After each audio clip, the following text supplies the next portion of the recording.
It's time now for Investigation Ouch, and today hang on a second, what's going on here?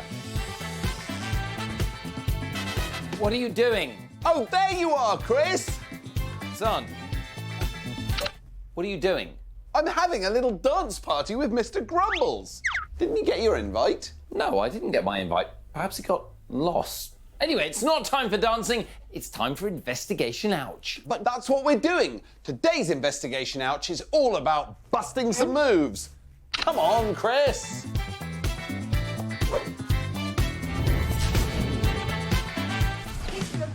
Class has already started. We're going to be in so much trouble. No, we're not, Chris, because I will enter silently as a ninja. Shh, quiet at the back. Have we missed anything? We're doing a super mover experiment. You might have been doing super movers in your school too. The BBC has teamed up with the Premier League to inspire kids to be more active and to supercharge lessons. The theory is that exercise equals brain power, but is that true? Today in our class we're going to be active and the other class is going to be inactive and we're going to try to see what the difference is. So you're doing an experiment comparing two classes? Do you want to join in? I'd love to join in. I'll be back in a minute. Ta-da! Don, what are you wearing? You've got to look the part if you're doing an experiment on being active. So, how will this experiment work? We'll get split up into groups. Xand, you'll be with us with the active team doing a lot of super movers. Yes! Now, what am I meant to be doing? You are going to be in the inactive class doing no super movers. Let's get this experiment started. Both groups start the experiment by matching up as many numbers and symbols as we can in 90 seconds. We'll repeat the test at the end of the experiment to see whether our results change. My group kick off being active with a visit from Leicester City FC's Philbert the Fox and his 8 times tables super movers. 16, 24, 32. The idea is that by keeping active, I'm getting my brain stimulated and it's going to stick better in my head. And I have to say, it seems to be working. It's a traditional lesson for my group, but after about 30 minutes, I'm having to make an effort to concentrate. But does this mean I'm not learning as much as Xand? My group stay active all day doing PE and using Super Movers videos in all our lessons. Working up a sweat, Xand? I feel really alert. But how's everyone else getting along? I'm not allowed to run. I have to be very, very chill. It feels a bit hard. And I'm starting to struggle with my focus and concentration. Why do you think I'm finding it hard to concentrate? Because you weren't active and your brain won't focus. We'll see. 3 hours after we first did it, we repeat this morning's test of matching as many numbers and symbols as we can in 90 seconds. At the start of the experiment, both groups were roughly the same, making about 40 matches. But at the end, the inactive group had increased to 44. What's going on? Maybe we were wrong. Not so fast, Chris. The Super Movers group also increased, but to an average of 48 matches. So the Super Movers group's brains were working faster. Your group just improved because they were familiar with the test. Let's see why the active group did better. Exercise boosts your learning abilities because when you're active, your heart pumps faster and faster. And this sends more blood to your brain. Blood is packed with useful nutrients and oxygen molecules, so more blood means even more molecules to help your brain think quicker. Just a few minutes of exercise every day could help improve your learning and concentration skills. Well, thank you, Super Movers, for boosting my brain. Now, we're going to be back later on in the series to find out about the long-term effects of exercise on the brain. So keep moving. Come on, lazy bones, keep moving. Jiggle, jiggle. What is puberty? Think of it like this. You've been growing since the moment you were born, and it's what turned you from a little baby into a child. But pretty soon, you need to go from being a child into being an adult, or else the world would be full of children. And this is where puberty comes in. It's basically just another phase of growing. And it's completely normal. You might have already noticed changes in your body, or perhaps you haven't because everyone is different. Usually it begins any time from the age of 8, carrying right through to the age of 18. In this special operation out, we've got loads to show you about what happens to your body. On the inside and the outside. One thing that changes when you hit puberty is your sweat, and we're going to show you why. Does anybody want to smell my armpits? Do you want to smell my armpits? Free sweat smelling here. Can I tempt you? A little whiff? Anyone? Anyone? Don't seem to be having much luck for some reason. Sweat. It might seem a bit yucky, but everybody does it. Sweating is what your body does when you get too hot. And when that sweat evaporates, it takes heat away from your body and prevents your internal organs from overheating. So it's actually pretty wonderful stuff. I'm not sure why nobody wants to smell mine. There are two types of sweat glands, eccrine and apocrine. Eccrine are the most common. You have over 2 million of them all over your body. Apocrine glands are only in particular places like your groin and under your arms. They produce a different type of sweat that is rich in protein and fatty acids. They only become active during, you guessed it, puberty. When your apocrine glands start working, it changes how you sweat. And this lot are going to help me show you what that means. First, we're going to need a sample. In fact, 2 samples. One sample is made up of a group of 8-year-olds who haven't started puberty yet. The other sample is made up of 14-year-olds who are slap bang in the middle of it. And what I need from all of you now is sweat. Are you ready? Yeah! Right, let's go. For the next half hour, I'm getting both squads to train as hard as they can and sweat as much as possible. What we're looking for here is real work. It's not a race between the 2 teams. We want quality, because quality means sweat. Ben, you sweating yet? Yeah. Yeah? That's good. After 30 minutes, I'm satisfied that both teams will have sweated enough. It's time to collect all the sweaty shirts into separate bags. Now, we've got our samples. The squads don't know which shirts are in which bag, so let's see which smells worse. One at a time, you're going to smell each bag and tell me which you think smells worse. Bag A is from the younger team and bag B is from the teenagers. Which one do you think will smell worse? Get right in there. That one. Is it really disgusting? Huh. That one. What does this one smell of? Like off vinegar. I say this one. You think that one smells worse? This one. And what do you think this one smells of? Rotten cheese. Rotten cheese. Oh, that one. Do you think this is your team? Or do you think the 8-year-olds are smellier than you? Yeah. Big breath in, Ben. Really? I smell my own armpits when they stink. So which of you thought that bag B was the smelliest? Yeah, all except 2. That's 12-2 to bag B. Now, this was the bag from the older ones. So I think you're absolutely right. This definitely should have been the smelliest one. Now, do you know why? Because they're older. Because they're older, that's right. And when you get older, you get different kinds of sweat glands. They're called apocrine glands. They make different sorts of sweat. It's got more chemicals in, which gets broken down by bacteria. So what you're really smelling in here is bacteria poo. There you go. You're the one smelling it, not me. I haven't smelled it. Smell it! Smell it! Oh, no. Smell it! Oh. Remember, all sweat is completely normal, even the smelly variety, and you can make sure you don't stay smelly by washing yourself and your clothes regularly. Speaking of washing, guys, you better not forget to wash all your kits. Guys? Guys?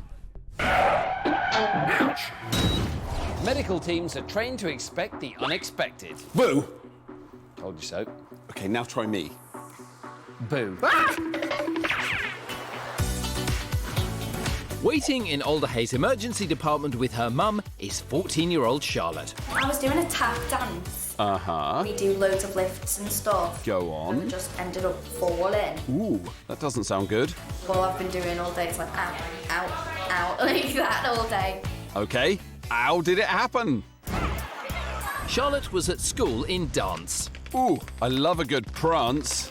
She went to do a dance move. She's getting into her groove. When she did a handstand...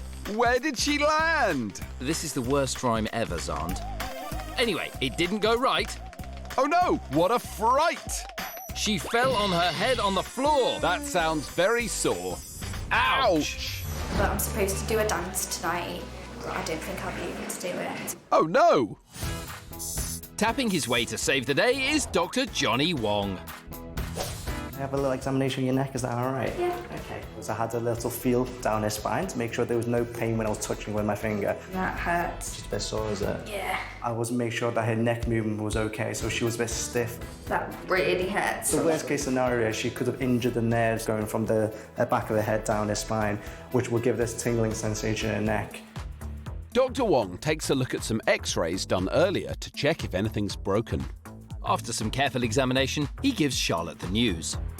You've got no broken bones, but what we're going to send for you is an MRI scan. So, the x-ray is showing no bone damage, but to check there's no injury to Charlotte's brain or soft tissue, they're doing an MRI. An MRI is a special kind of imaging scan. It uses powerful magnetic fields to produce detailed pictures of the inside of your body. MRI images of Charlotte's head will give the doctors vital information about her brain and the soft tissue around it to make sure everything is working properly. I do feel like I'm in Holby City or something. No, you're not. You're on Operation Ouch. Yes, Charlotte, and it's time for your MRI scan. There's definitely no dancing for this, Charlotte. To get sharp images, patients have to lie very still. All finished, Charlotte heads back to the ward. Ah! What's going on with that bonnet? I needed to take my bubbles out. Of course. Now my hair is all messy and not as nice. Well, we like it. Earlier, x-rays showed there were no broken bones, but she had to have an MRI scan to check nothing more serious had happened to that knocked head. Dr. Johnny takes a look at the results. I can't see any swelling or anything that would suggest there's any broken bones that we saw on the x-ray as well, which is good. So with the x-ray and the MRI scan, we now know that there's no nerve issues, there's no broken bones. We can clearly say that there's most likely to be a muscle injury, which is why she can't move her neck as well. She will get better in probably a week or two time with rest and some good ice on the actual neck herself. Good news! But what does it mean for Charlotte? Just need to do exercises 10 every hour. That's a lot. So it doesn't go stiff and sore again. But I can't dance or do anything for 2 weeks. What will you do? I'll just have to do singing instead of dancing for a while. Good plan. Bye!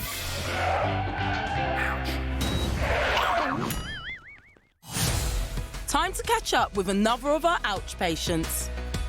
It's 10-year-old Amelia's turn. Hi.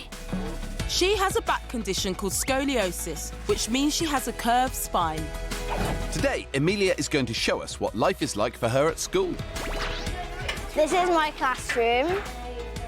School is fun because at the minute we are learning about Maya and Aztecs. To help with her back, Amelia has some special furniture in class. In the classroom, I have a very special chair. It's called a saddle chair that helps me sit up straight. I also have a stand desk. Sometimes I need to stand up for a bit because my back starts to ache. Amelia's back can become painful at any time. The pain that I get in my back, it's like stubbing your toe. But she has a special way of letting teachers know she needs help. I have a secret card system and I use this in case my back starts to hurt in the middle of the lesson. I go to my teacher and I'll give them either a card that says pain medication or a Wheatie bag. The Wheatie bag is heated up and the warmth helps relieve the back pain. The sports I am allowed to play at school are tennis. I enjoy running, but I'm not allowed to do too much of it. I like basketball. Yeah. Bye. Bye! We'll catch up with Amelia next time.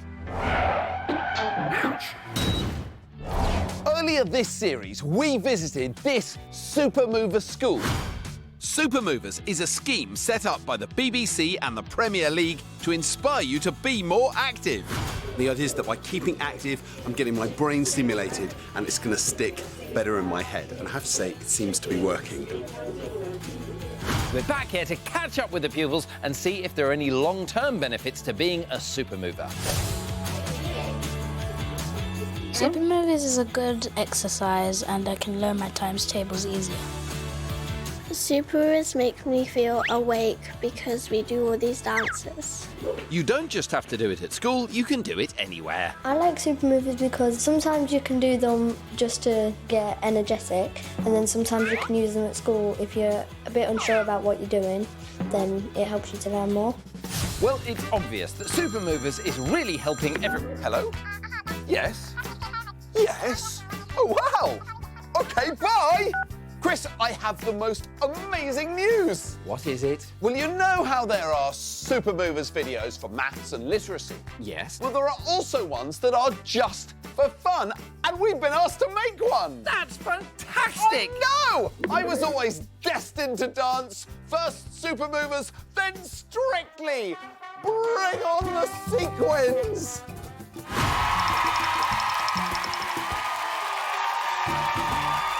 Today we're rehearsing the dance routine for our video, and I am really looking forward to it. So we're here at the dance studio. We're about to start practicing the ouch cha-cha, of which I am the inventor. And I guess my main hope for the day is that Xand doesn't do anything embarrassing or silly and prevent us getting a really good practice in. So have you guys done any dancing or anything before? Nothing graceful. No one has ever come up to me and said, "Are you a dancer?"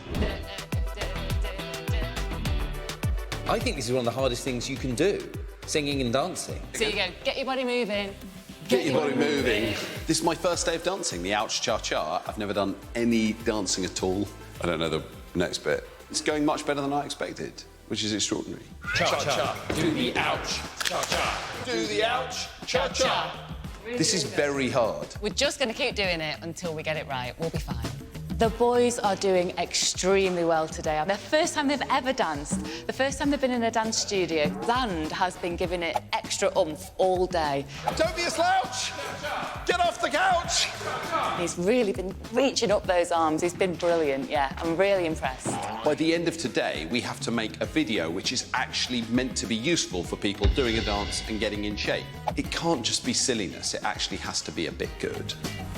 We'll get there. Don't be a slouch. Cha-cha, get off the couch.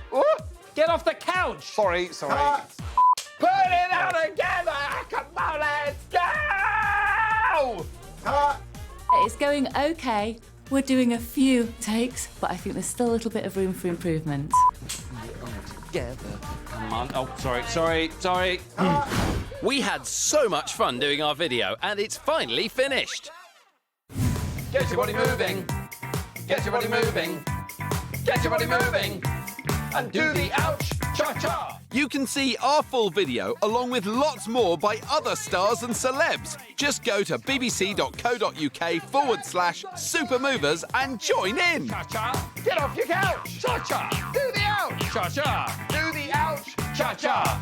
Don't be a slouch. Cha-cha. Get off your couch. Cha-cha. My favourite super movies is the Out Cha-Cha.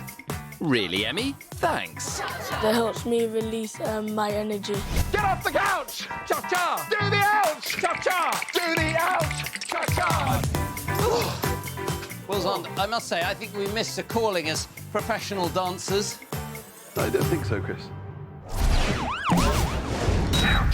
Now, did you know you share 98% of your DNA with a gorilla? So we have a lot more in common than just appearance. Ooh, random. Now we're going to mess with your mind. Scramble your senses. I'm so confused. And baffle your brain in Mindbenders. So today's mind-bending trick is all about concentration, isn't it, Xand? Xand? What are you doing? I'm concentrating. Well, that's not how the trick works. Hey, you're not fooling me. These children at this school think they're here to play a simple game, but we've got a trick up our sleeve. So what we're going to show you is a video of a bull game, and all you have to do is count the number of passes that the team in white make. Really good. Let's roll the video. Time to get counting.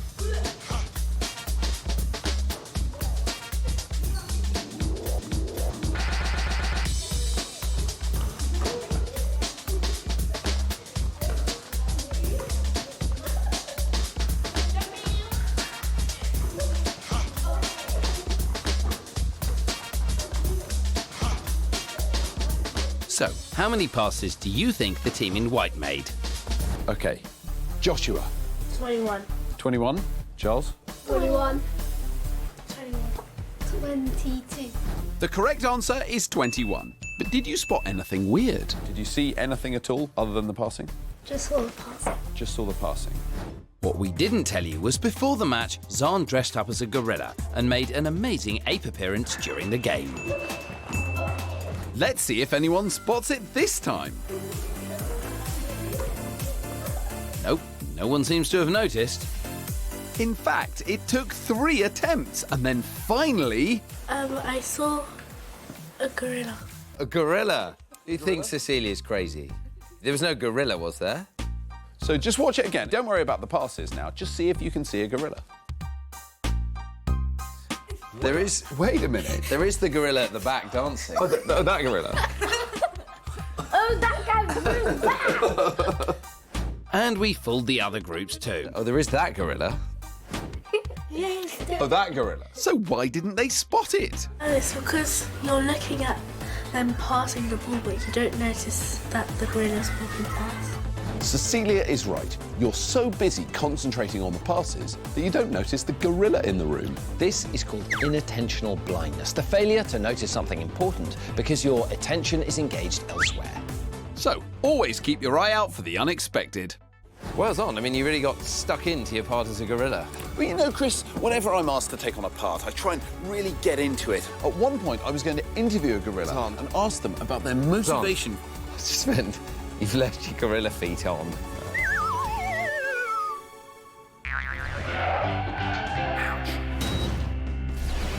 The team in the emergency department thought they'd seen everything.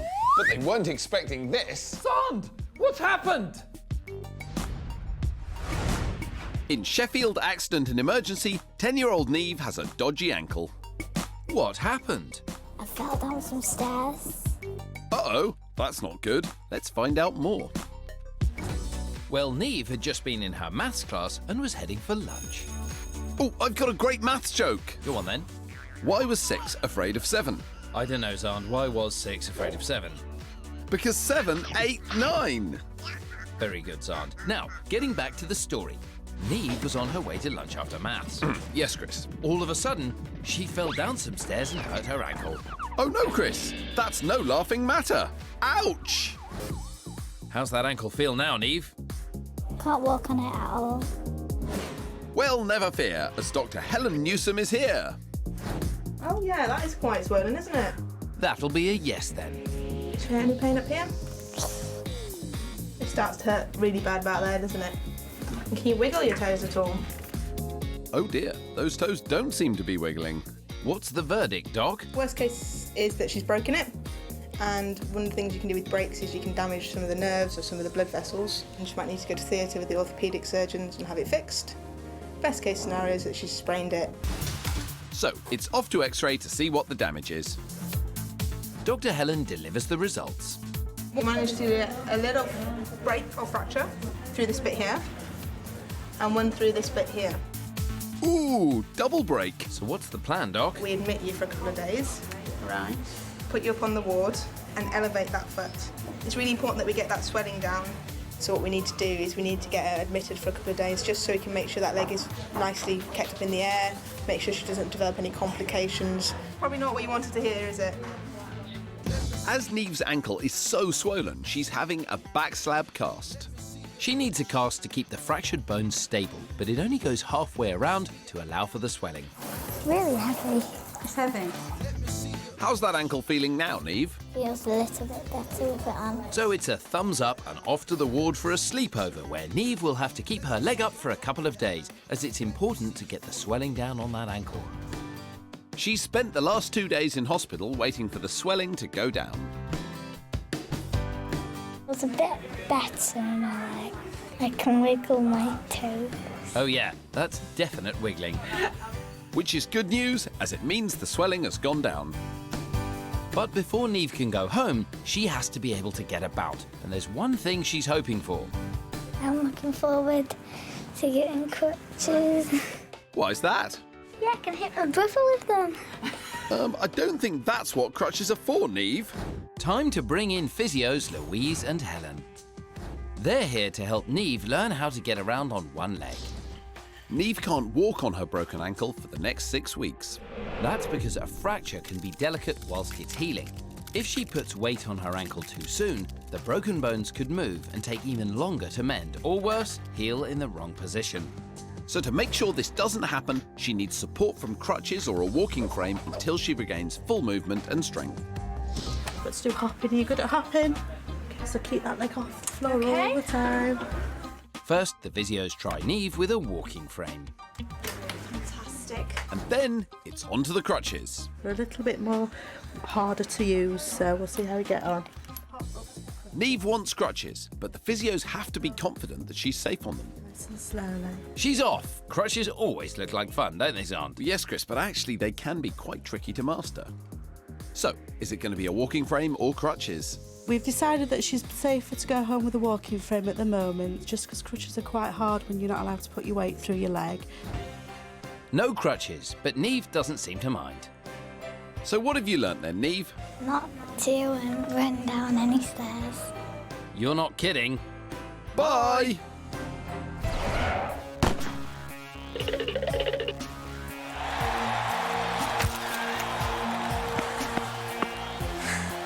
How about you? 14.66 seconds. Oh, really? So I've just run 100 metres in 14.66 seconds, which, if I'm honest, is a bit below average. But there are some amazing athletes out there who can move their bodies at incredible speed, and their bodies are brilliant.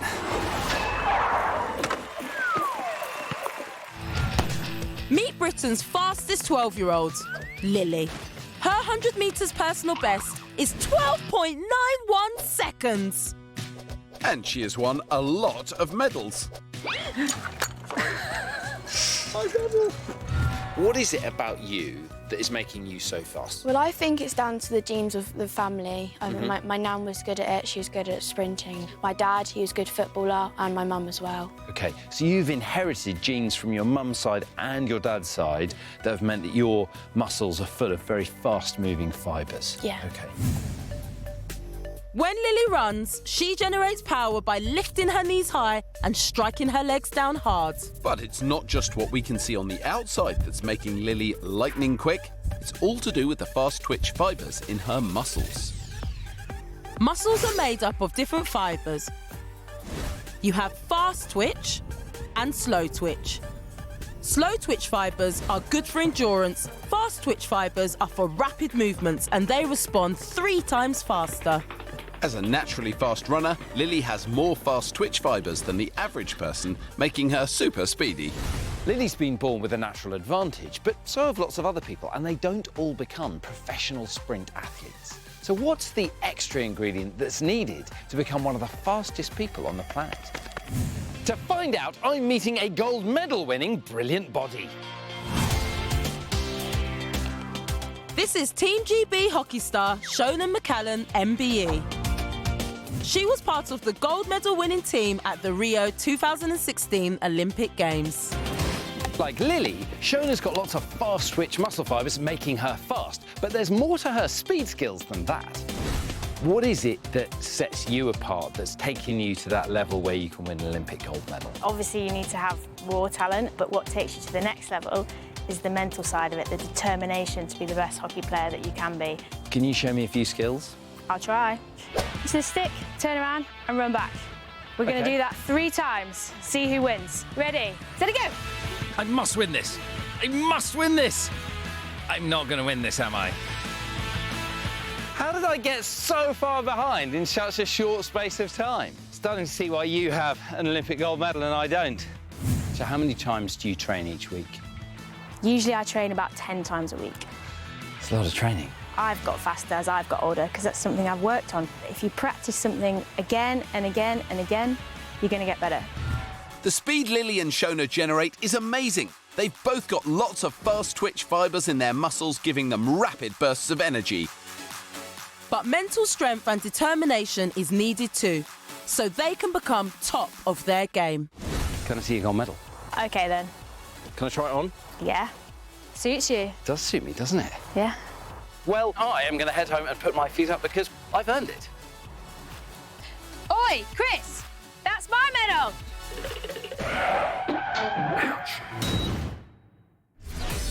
Now we're going to mess with your mind, It's weird. scramble your senses, and baffle your brain. In Mindbenders. Now, Xand, are you hungry? Have you eaten lunch? I have eaten lunch, Chris, but there is always room for a little something more. Well, that is good, Xand, because I have a small treat for you. A treat? Well, what is it? This. A single butter bean. How is that a treat? Well, you said you only had room for something small. And anyway, this is a magic bean. A magic bean? In order to get this bean, Xand, you have to take part in today's mind-bending experiment. This is a very simple game. There are 3 beans, 1 on each cup. When I say so, you are going to put those 3 beans into the other cup, OK? Ready? 3, 2, 1, go.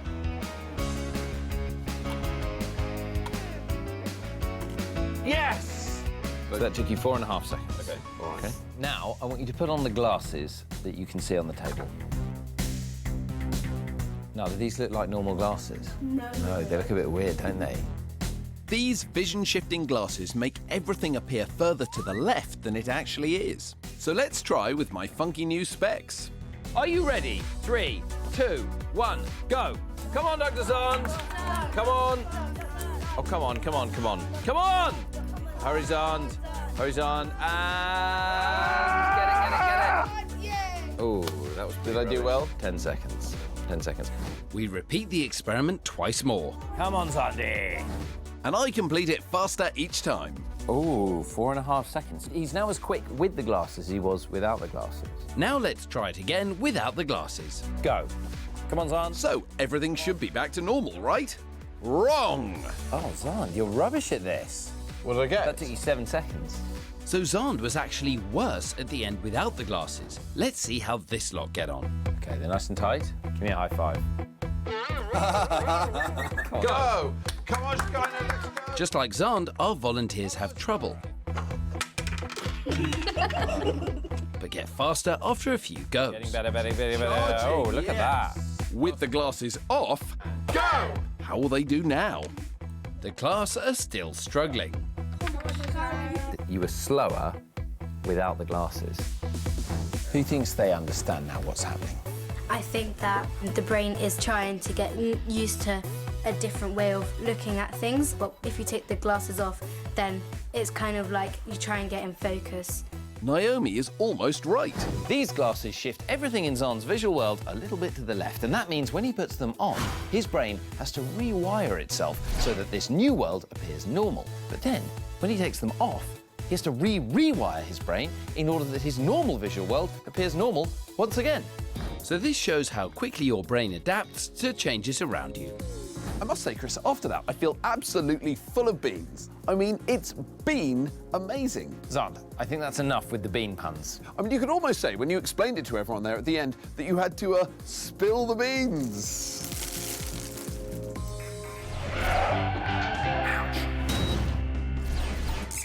Today, we're looking at how you balance. Xand, what are you doing? Don't distract me, Chris. I'm about to break the world record for standing on one leg. What? What's the record? 76 hours, 48 minutes. Wow! And how long have you been going for? About 18 seconds. Whoa! Right. Well, it's great that you're giving it a go, Xand. But since the average time that most people can stand on one leg is 30 seconds, I think you're going to need a bit more practice. You're really going to have to work on your sense of proprioception. It's your body's ability to sense where your muscles and limbs are. Let's demonstrate. Now, when he stands on one leg, Xand's body becomes unbalanced and he starts to fall to one side. Now, to counter this, his brain activates the muscles on the opposite side of his body and moving his body back to an upright, balanced position. Right, now keep standing on one leg, but this time close your eyes. Balancing with your eyes closed is extremely difficult. It's because your eyes give your brain visual clues about your body's position. But as well as your eyes and your sense of proprioception, your brain uses one other thing to keep you balanced, your vestibular system. It's part of your inner ear, and it sends constant information about the position of your head to your brain. And it just so happens I have one to show you. This is a pig's vestibular system, which is pretty much the same size as a human one.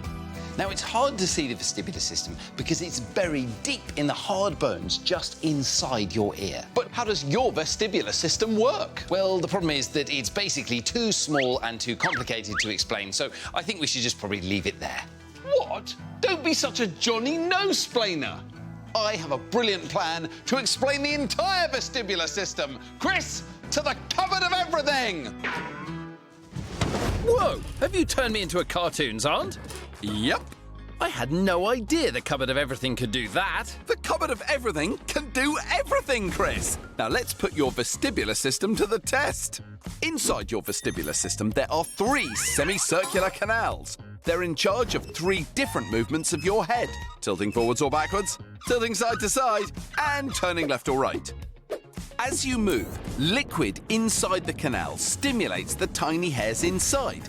These send messages to your brain telling it to adapt and not fall over. Wow! So that's why you can do these awesome dance moves and still keep your balance. Yes! And it helps that I'm a cartoon too. Now, I want to prove that your vestibular system really does keep you balanced by switching it off. Let's get back to the lab.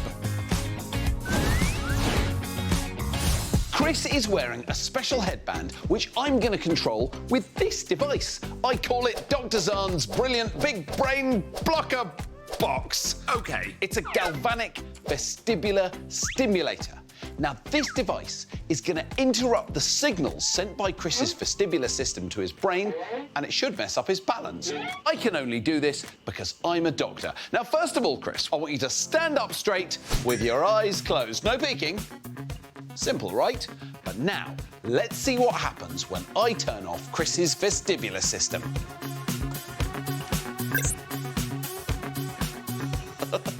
There you go. There you go. OK, well, look, I can basically stay balanced. I mean, I didn't fall over. But you struggled. So, what I want you to do is jump up and land in the same spot with your eyes shut. With his vestibular system switched back on, Chris has no problem jumping and landing. Simple. OK, now let's see how you do with your vestibular system off. Go.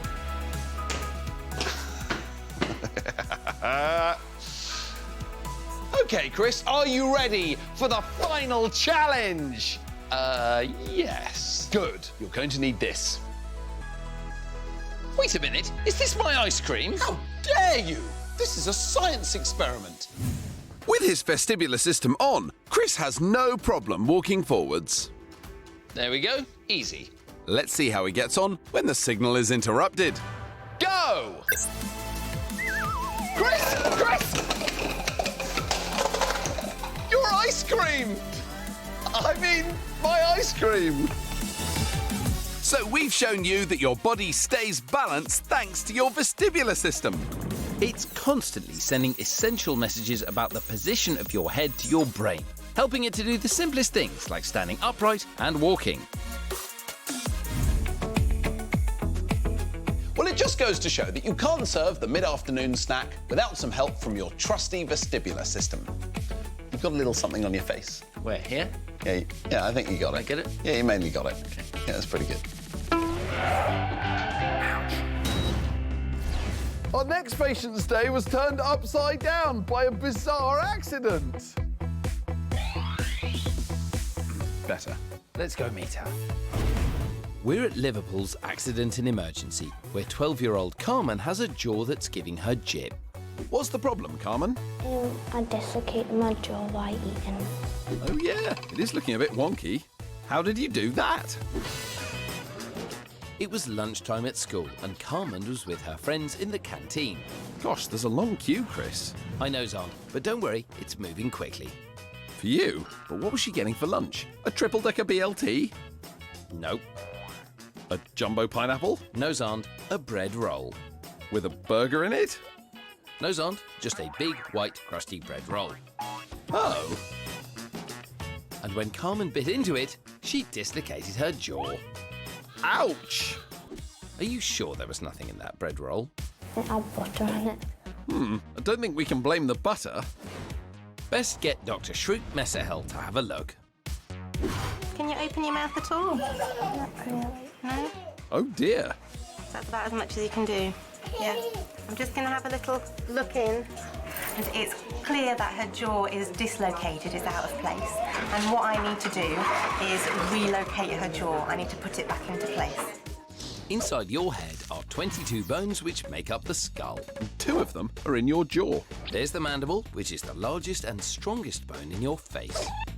And the maxilla. They're linked together by a hinge which allows you to open and close your mouth. And Carmen's hinge has become unhinged. Dr. Shrook needs to get to grips with that sore jaw. I'm going to have to get on top of her almost and push really hard down and back. This may look uncomfortable, but Carmen's had painkillers, so it won't hurt. Ooh. Good girl, good girl. Really? Try not to bite me. Yeah, Carmen, she's not a bread roll. Well done. Does that work, Doc? Good girl. Bite. How's that? Better? Yeah. Okay. Yay! That's what she usually looks like. How do you feel, Carmen? I feel sick after that because she was like pushing and it felt like it was going to crack the other way. And a quick x-ray shows that Carmen's jaw is a-okay. What we're going to do now is we're going to let you go home. So no big burgers or bread rolls or anything like that. Nothing hard, nothing that you need to really, use your jaw for. What are you going to eat now, Carmen? I don't know. Bread rolls are like the only nice thing. Hasn't that bread roll taught you anything? Bye! 1, 2, 3, 4. I declare a thumb war. Yes! Beat you again. There is no stopping my thumbs. What if I told you, Xand, that I had a trick to confuse your fingers and thumbs? Impossible! It's Dr. Chris's world-famous how to confuse your fingers and thumbs trick. I want you all to take your right hand and put your finger out like this as if you're pointing at something. Now, I want you to get your left hand and put your thumb up. Is anyone finding any of this difficult? No. Well, I'm going to show you a trick to get your fingers and thumbs mixed up. How am I going to make it hard for you to point with your fingers and put your thumbs up? Isaac, how would you do it? Just to do that. Just get your hands and hold them like that, OK?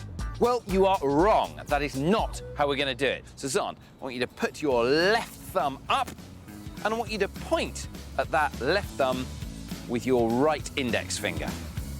Now swap them over so your right thumb is up and your left index finger is pointing at it. The trick is to do it in one single movement and as fast as you can. Quickly. Quicker, quicker, keep going. Doing keep it going. so quickly. Hold on, whoa, Xand, I don't understand. You were finding it really easy to point and if your thumbs up easily. And Let's see if they can all do it. OK, so that's a good start. She's off to a good start. No, there we go. No, that's good, that's good. No, that's two thumbs. Two thumbs, just right. Two fingers. So does anyone know why this is so difficult? Kirsten, what do you think? Is it because when you're like got your thumbs up, you're not focusing on your point, so your brain is like wondering what you're doing because you're doing two things at the same time? You're doing two things at the same time. I think you're halfway there. It's because when you move a finger on your right hand, it's controlled by a bit of your brain called the left motor cortex. And when you move a finger on your left hand, it's controlled by the right side. And that's fine as long as both sides of the body are doing the same thing.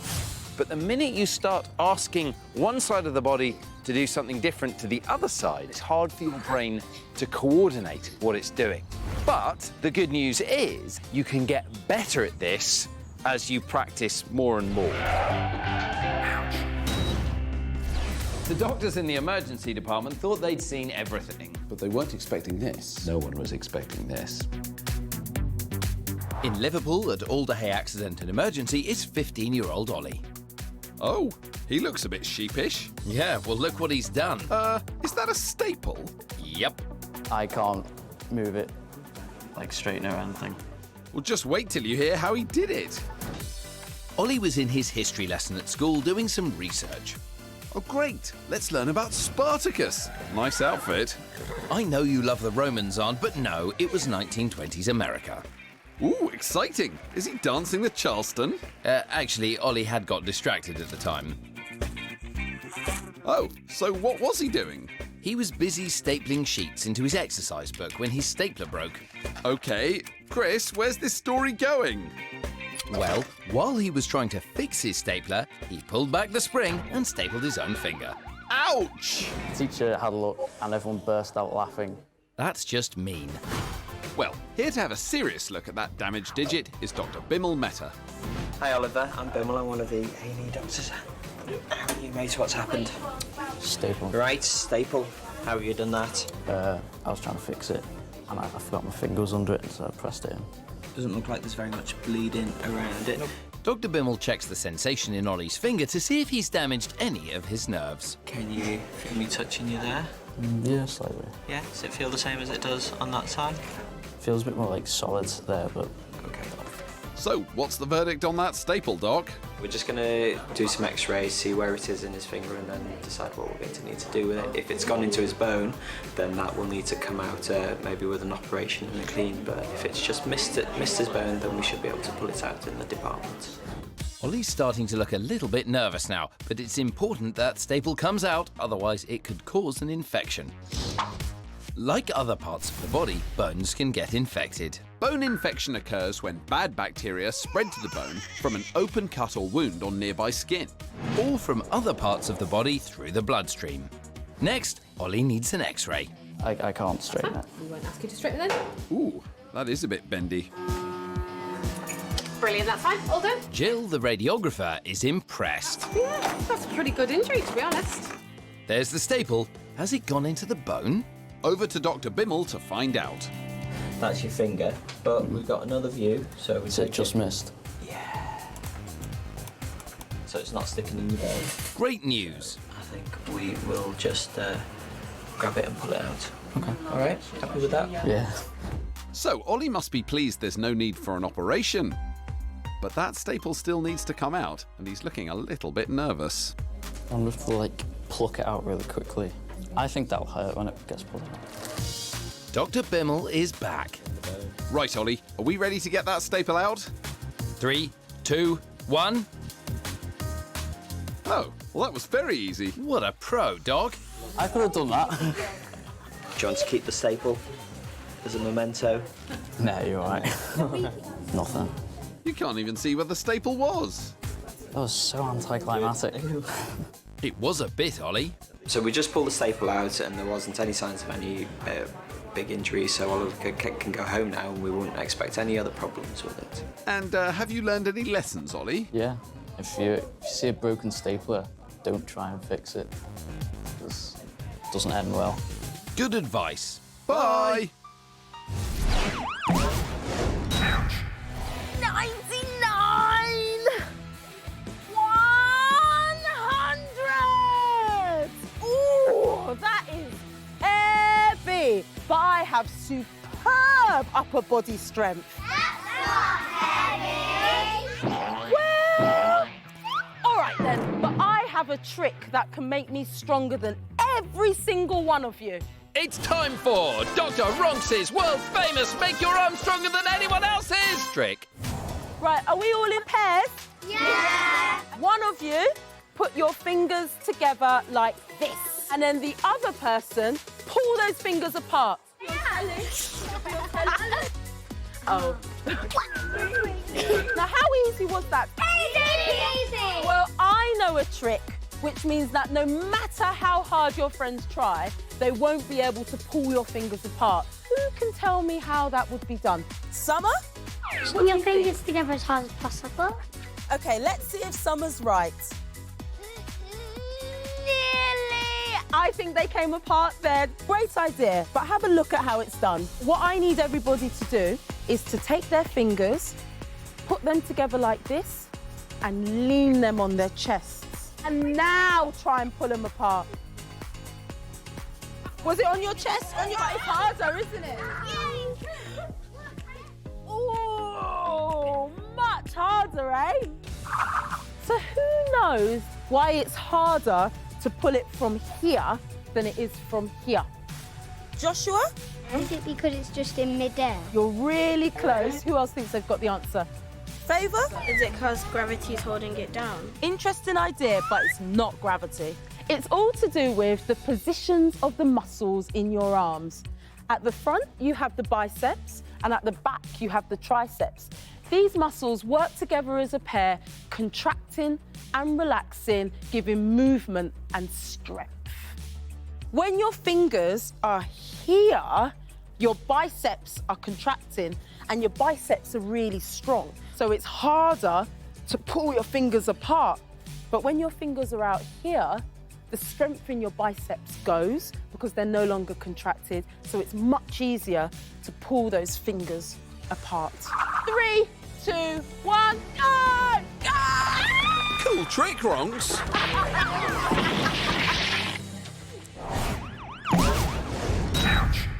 In the emergency department, doctors and nurses need to act fast. Especially when strange things like this happen. At Alderhay in Liverpool, waiting with his dad is 5-year-old Peter. He looks fed up. What's the matter? I hit my ear. This bit was sticking out and it's a bit of swelling just behind his ear. See what you mean, Dad. That is sticking out. How did this irritable incident happen? It was lunchtime at school, and Peter was tucking into... A cheese sandwich? No. Beans on toast? No, Xand. Fish and chips? I love fish and chips. No, Xand. It was chicken. Yum. That's a lot of chicken. Yes, but as Peter was eating, his ear started hurting. Oh, no! And then it started growing. Whoa! Like Jack's beanstalk. Xand, this is Peter's story, not Jack's. Anyway, it grew and grew. No, come on, Chris, stop it now. Wasn't that big. Okay, just kidding. But the pain did become so bad that Peter couldn't eat his lunch. Ouch! Time for Dr. Ashvin Luximon to find out more. Where does it hurt? Here, just here. Dr. Ashvin takes a closer look at Peter's ear. Does it hurt when I press? Oh. It hurts there? Yeah. Yeah. And is it hurting inside your ear at all? Like? No, just outside. So what's the doctor's diagnosis? He's quite tender to touch just behind his ear, which is where his mastoid bone is. So we just have to rule out something potentially quite serious, such as mastoiditis. Inside your head, the mastoid bone sits behind your ear. Sometimes it can get infected with bad bacteria. This is called mastoiditis, and it can become serious if not treated quickly. Peter's got his own ideas about what might happen. Did you chop my ear off and another ear? Did he just say chop his ear off and put another ear on? Did you chop my ear off and another ear? Yep, I don't think we're going to need to do that. For you. For you, indeed. Okay, you ready? Little clip coming up. Peter's having a blood test to help the doctors decide what's going on. Hold on, high five. Oh, come on, Dad. I high five him with us. Great work, Peter. After a restless couple of hours, Dr. Ashvin is back, but the results of the blood test are inconclusive. It still could be mastoiditis because it is swollen and tender there. Okay. Okay. So Peter's blood results came back as unclear really, so we're going to keep him in over the weekend and admit him for IV antibiotics, which should clear up any infection. So off Peter goes to the ward. See you in a bit, fella. The good news is, after a couple of days, the antibiotics have worked. And that's what a normal ear should look like. Put a needle in your hand, didn't he? I put a needle in my hand to make me better. He's got to take the antibiotics orally, so when he gets home, just carry on with that for 7 days. And hopefully he should be back to normal within a couple of days. Okay, I hear you. Bye!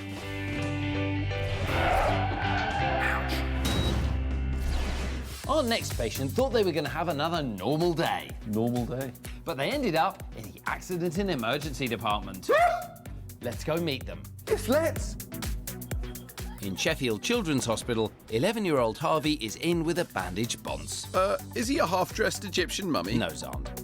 I've got an open cut on my head Ooh, nasty. by getting hit with a wooden cricket bat at school. Ooh, and how did that happen? I'm stumped. It was a beautiful sunny day, and Harvey was playing cricket. Oh, was he at Lord's playing in the Ashes? Unfortunately not. Was he in Barbados on the beach with the waves lapping at his feet? No, he was in a concrete yard. Oh.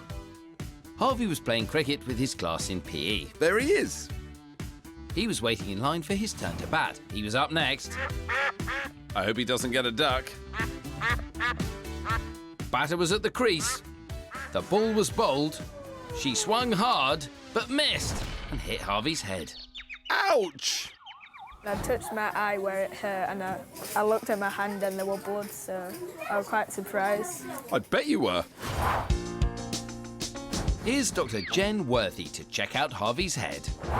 What's happened to you today? Well, I've got hit in the side of the head with the cricket bat. The person who was batting missed the ball and followed through right into my eye. And they missed the ball and hit your face. What a rubbish shot. Yes, it was a rubbish shot.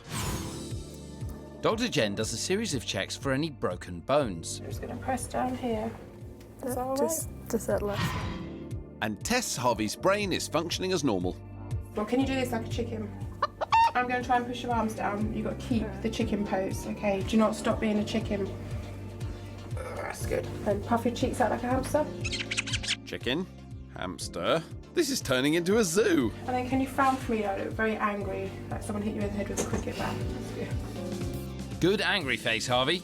I would like just to do an X-ray of the bones in his face, just because he's tender, sort of, you know, when I was pressing just down there, could be a little fracture there. Then it'll be a case of sticking you back together. Harvey's had his head x-rayed. Really still there, please. And then Dr. Jen assesses the results. So this is your face, so this is where your eyes are. This bit that was sore is round here. Yep. And I can't see any fractures there. There's like a nice smooth line. We're looking right up Harvey's hooter. But it's worth checking because sometimes it can cause problems with your eyes. With no bones broken, Nurse Gina cleans Harvey's cut and steri-strips his battered head. Not too frustrating with all that round your eye. Good. All patched up, it's time to go home. So, what have you learnt, fella? Make sure you know when to run and not, because you might get hit in the face with a cricket bat. And we wouldn't want that, would we? Bye!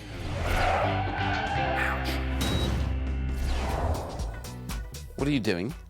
Well, I heard that pets are now being trained to give first aid, and since I've cut my finger, I thought I'd see if this lot could help. Right. Well, for a start, they're toys, not pets. And secondly, it's humans that are being trained to give pets first aid, not the other way round. Oh, well, that makes much more sense. Time for investigation out. Over to you, Ronks. There are around 51 million pets in the UK. Just like humans, pets can get poorly and need medical help. And that's where pet hospitals like this come in. The problem with a pet becoming ill is obviously they can't tell you what's wrong. So if your pet became suddenly unwell, would you know what to do? These ouchers are off to a pet first aid class. I think it's important to learn pet first aid so that if my pet's unwell, I can help them. Pets keep you accompanied and it's important to look after them. In charge today is veterinary nurse Sue Bartlett and Casper. He's a dummy dog. Don't be rude, Chris. I hear he's very intelligent. First up, it's all about dressing wounds. Pets, especially dogs, can often cut themselves on their paws, tails or ears. Ouch! Exactly, Chris. We all know a cut can hurt. One of you is going to need to hold the animal because dogs and cats don't sit there and go, yeah, just bandage my leg. Even the nicest dog, if it's in pain, it can bite just because it's its way of saying, get off. That's why we have to be so careful. Quick, Nurse Sue. I think there's a patient needing your help. So where's he cut his leg? So we're going to pop that on there. And then we can just let the bandage go nicely around. So you're going to have a go now. I'm not sure that's the best way to unwrap a bandage, Nikhil. Has anyone here had to give their pet first aid before? I have put a bandage on my dog when she's cut her leg in the garden on a twig. Good job you knew what to do. What's going on there? Kishan, you're supposed to be putting a bandage on your pet, not giving it a Halloween costume. Poor dog. Don't forget, a pet in pain may scratch or bite, so stay calm and talk softly. Approach your pet from the front. Bandage any bleeding wounds. And take them to the vet. We're showing you what to do in an emergency, but you should never treat an animal you don't know. It's always safest to get an adult. That's bandaging wrapped up. Next, how to treat heat stroke. Who knows what that means? Is it where you get too much sun and you feel sick? Absolutely, well done. Spot on, Sydney. Who can tell me what some of the signs of heat stroke might be like? You start panting. Diarrhea. They might even start having a fit. Thing about heat stroke is it can actually kill pets. Heat stroke is serious. So, Ouchers, how do you think you should treat it? Give them lots of water. I take it out the sun and put it in the shade. That's right. What else should they do, Nurse Sue? What we want to do is gradually bring that body temperature back down.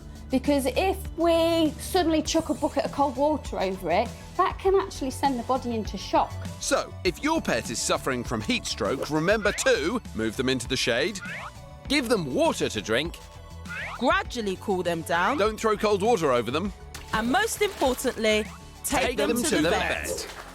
Great work, Ouchers. You've done a brilliant job at Pet First Aid. Pets are a treasured member of the family, and it's really important, just like humans, that you learn first aid so that you can help save them in a medical emergency.